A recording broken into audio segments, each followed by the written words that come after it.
I can hear your thoughts.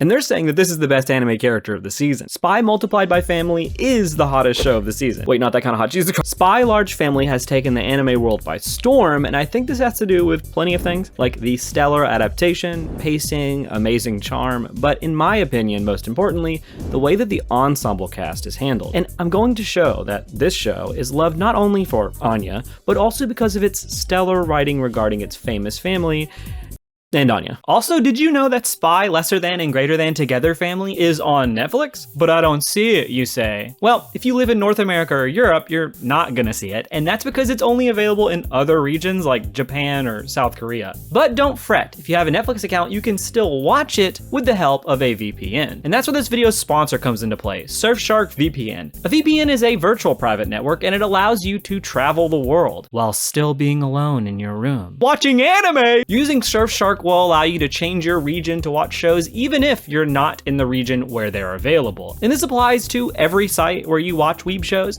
including here on YouTube, because Surfshark has over 3,200 servers in 65 countries. But that's not all Surfshark does. It also makes what you do online private as well, since using a VPN encrypts your data so it keeps your information hidden from hackers or like maybe even mind readers. I don't know, but definitely at least hackers. So if you're wanting to try out shows not available in your region, or you're trying to stay safe online, which you should be, try out Surfshark VPN. Click the link below in the description and enter promo code Maverick, and you'll get a whopping 83% off and 3 extra months. And until July 4th, they're including a free antivirus as well. And it helps me out too, which is pretty cool. Thanks again, Surfshark VPN, for sponsoring this video. Spy Times of Family's first episode puts us in the shoes of the legendary spy Twilight, later known as Loid, and introduces him to us through his career. We see him being calculating, emotionless, and kinda an incel. You're not special because you're like every other girl. He's introduced to us more as a spy caricature rather than a three-dimensional person. We see him through his career and how he's seen by others rather than knowing who Loid is first. Yor is also introduced by how she's seen by others.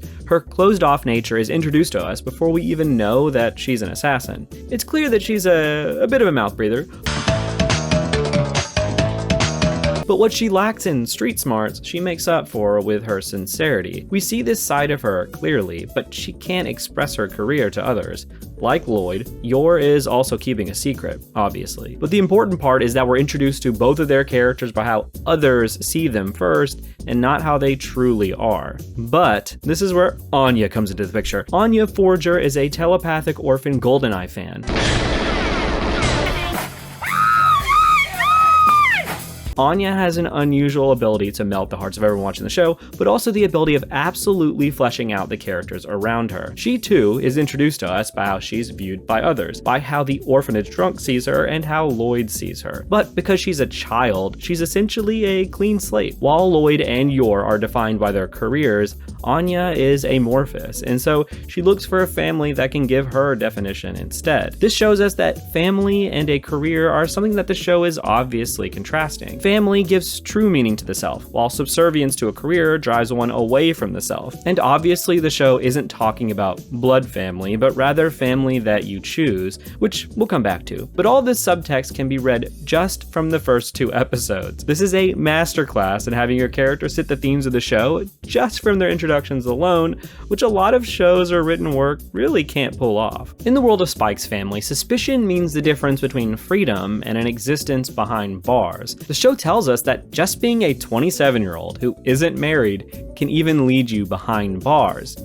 That's also what my boyfriend tells me. So in this world, one has to be closed off. The wrong thing said at the wrong time can lead to horrendous results. So it seems a lot of people are like Loid and Yor here, and it's just not exclusive to them. Besides the whole changing faces and killing people thing, that's pretty unique. They need to watch their actions to not be seen as suspicious, but then also hide their careers as well. This again leads to them being closed off people. They're people who have even lost who they used to be before all of the hiding. This type of character setup perfectly allows us to get the gist of who this pair is and start them out organically typically closed off for pragmatic reasons. A lot of shows will have characters have mysterious backstories or character motivations intentionally to make the viewer guess at what's next. But the beauty of Spy Chief family is that not only is this a natural occurrence in the show's world itself, so it doesn't feel ham-fisted, we also have a telepath to show us when characters are truly beginning to change as people. A lot of ensemble anime can make their characters start to feel bland and two-dimensional because of the choice to stick to the central protagonist as our focal character. This can lead to some large issues, like characters seemingly acting in ways because the plot says so,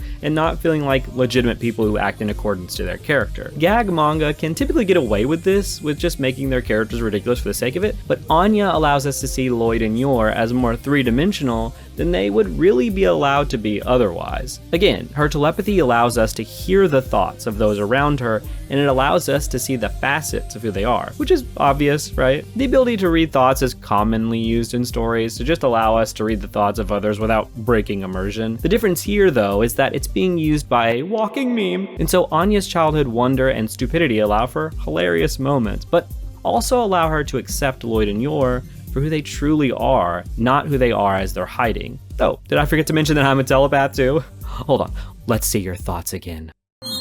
Man, this guy's cringe. Also, he's fucking hot.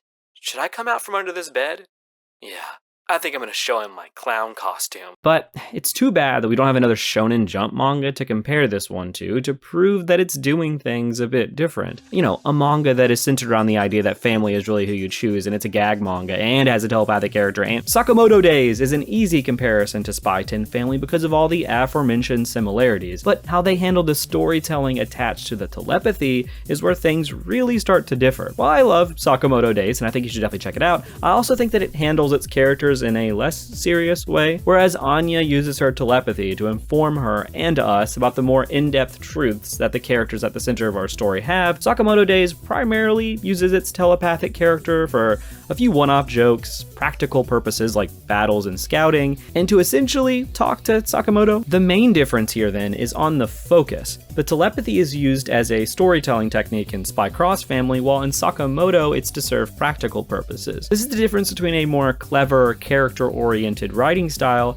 and a more plot-driven one. Not to say that Sakamoto Days isn't great though, because it is in other ways, and I'd love to talk about it someday when it inevitably gets an anime adaptation, but I'm using it here to show how adept at character writing Spy Extreme Family really is. People also relate this anime to Mr. and Mrs. Smith, but in anime form, but no, fuck that.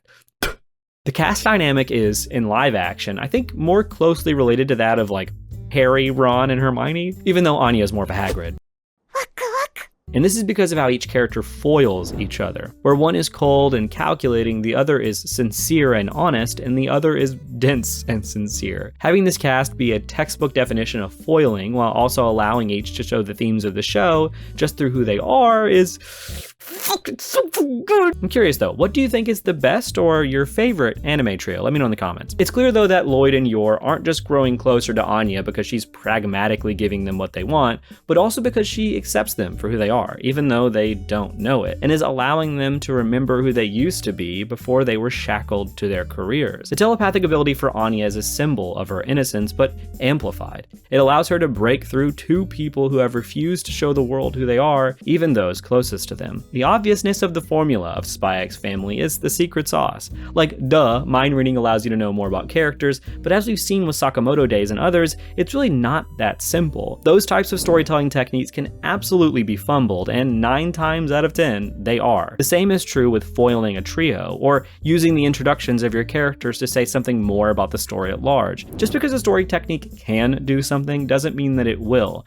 It still takes a skilled writer to put the pieces together in a way that benefits the story and continues to do so. Much like Loid needing Anya and Heeeere to accomplish his mission, but finding a family instead, Spy Family uses the pragmatic but transforms it into high-end concepts and makes them appear as if they're really simple. The show has done so well, and will continue to do well not only because of its lovable cast, heartwarming nature, or intricate character writing, but because it too reads your mind. Wow, that was a really thought-provoking, cringy video. Oh, a video popped up about Attack on Titan? That looks pretty interesting. Maybe I should leave a comment on the video without watching it, like a lot of other people on YouTube do. I love doing that.